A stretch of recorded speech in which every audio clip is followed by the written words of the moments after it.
Everyone, আসসালামু আলাইকুম। ডলি স্পেশালসের আজকের আয়োজনে আপনাদের জন্য রেখেছি বোরহানির রেসিপি। সামনে ঈদ আর এই প্রচণ্ড গরমে শরীরে প্রশান্তি আনার জন্য এই বোরহানি রেসিপিটা শেয়ার করার জন্য চলে এলাম। হাতের কাছে কিছু সহজ উপকরণ আর খুব অল্প সময় তৈরি করে ফেলা যায় এই মজাদার বোরহানি রেসিপিটা। তবে চলুন এবার দেখা যাক কী কী ইনগ্রেডিয়েন্টস আমি এই বোরহানির জন্য ব্যবহার করেছি। আমি এখানে ব্যবহার করেছি আমার ব্যাকইয়ার্ড থেকে পুদিনা পাতা, কাঁচামরিচ, ধনিয়া পাতা, আর নিয়েছি এখানে কিছু জিরা গুঁড়া, ধনিয়া গুঁড়া, বিট লবণ, সাধারণ লবণ, আর নিয়েছি স্বাদ অনুযায়ী চিনি, আর এখানে আমি প্লেন হালাল ইয়োগার্ট নিয়েছি 1 কন্টেনার।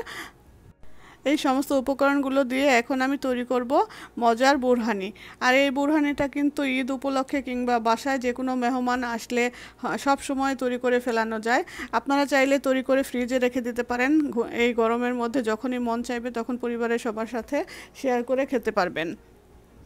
আমাদের দেশে দেখা যায় যে প্রচণ্ড গরমে অনেকে দুধ খেতে পারেন না, হজমের সমস্যা হয়। তাদের জন্য বলছি, অনেক সময় দেখা যায় যে এই প্লেন ইয়োগার্ট দিয়ে বা টক দই দিয়ে এইভাবে বোরহানি তৈরি করে খেলে কিন্তু তখন আর হজমের বেশি সমস্যা হয় না। আর এখানে যেহেতু পুদিনা পাতা, ধনিয়া পাতা, কাঁচামরিচ, বিট লবণ অনেক কিছু আছে এখানে, মোটামুটি কয়েকটা উপাদান।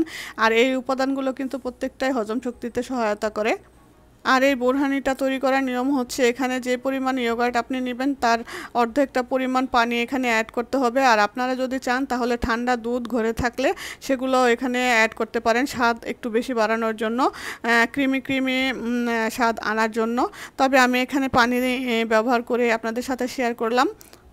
এই তো সবগুলো উপাদান একসাথে এইভাবে সুন্দর করে ব্লেন্ড করে তারপরে সার্ভিং গ্লাসে ঢেলে আপনারা কিছু বরফ কুচি কিংবা লেবু দিয়ে তারপর সার্ভ করতে পারেন। এটা খেতে খুবই মজা আর শরীরে অনেক প্রশান্তি আনে। আর এই গরমে তো এটার কোনো জুড়ি নাই। আর এই যেহেতু সামনে ঈদ আর এই প্রচণ্ড গরমকে সামনে রেখেই আমি এই তো বোরহানি রেসিপিটা আপনাদের সাথে শেয়ার করলাম। আশা করি আপনাদের কাছে ভালো লেগেছে। আর যদি ভালো লেগে থাকে তাহলে অবশ্যই লাইক, কমেন্ট এবং শেয়ার করবেন। আর যারা নতুন দেখছেন আমার ভিডিওটা, এখনও আমার চ্যানেলটাকে সাবস্ক্রাইব করেন নাই, তারা প্লিজ সাবস্ক্রাইব করে নতুন নতুন রেসিপি দেখার জন্য নোটিফিকেশন বেল বাটনটাকে অন করে রাখবেন।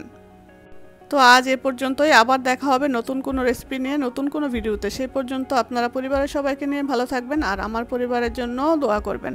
So stay tuned with Dolly Specials until next recipe. Thanks for watching. Allah Hafiz.